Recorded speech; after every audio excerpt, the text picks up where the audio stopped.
எதை குறித்து மேன்மை பாராட்ட வேண்டும் என்பதை பற்றிய வசனங்கள். அவருடைய பரிசுத்த நாமத்தை குறித்து மேன்மை பாராட்டுங்கள். 1 நாளாகமம் 16:10. சங்கீதம் 105:3. உம்முடைய நீதியை பற்றியே மேன்மை பாராட்டுவேன்.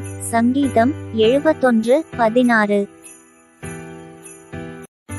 மேன்மை பாராட்டுகிறவன் கர்த்தரை குறித்தே மேன்மை பாராட்ட கடவன். 2 கொரிந்தியர் 10:17. தேவனுக்குள் நித்தம் மேன்மை பாராட்டுவோம். சங்கீதம் 44:8. கர்த்தராகிய இயேசு கிறிஸ்துவின் சிலுவையை குறித்தேயல்லாமல் வேறொன்றையும் குறித்து மேன்மை பாராட்டாதிருப்பேனாக. கலாத்தியர் 6:14.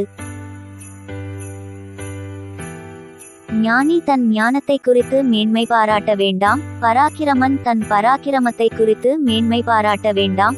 ஐசுவரியவான் தன் ஐசுவரியத்தை குறித்து மேன்மை பாராட்ட வேண்டாம்.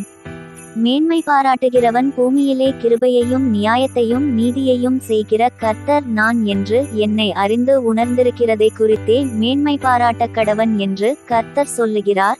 இவைகளின் மேல் பிரியமாயிருக்கிறேன் என்று கர்த்தர் சொல்லுகிறார். எரேமியா 9:23-24. சிலர் ரதங்களை குறித்தும் சிலர் குதிரைகளை குறித்தும் மேன்மை பாராட்டுகிறார்கள். நாங்களோ எங்கள் தேவனாகிய கர்த்தருடைய நாமத்தை குறித்தே மேன்மை பாராட்டுவோம். சங்கீதம் 20:7. மேன்மை பாராட்டுகிறவன் கர்த்தரை குறித்தே மேன்மை பாராட்டத்தக்கதாக.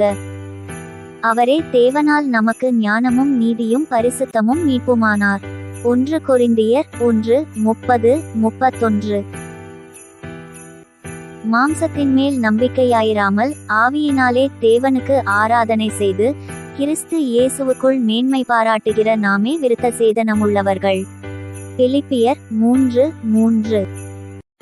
ஆம், தேவனை அறிந்திருக்கிறதை குறித்தும் தேவனை குறித்தும் இயேசுவை குறித்தும் அவர் சிலுவையை குறித்தும் அவர் நாமத்தை குறித்தும் அவர் நீதியை குறித்துமே மேன்மை பாராட்டுவோம்.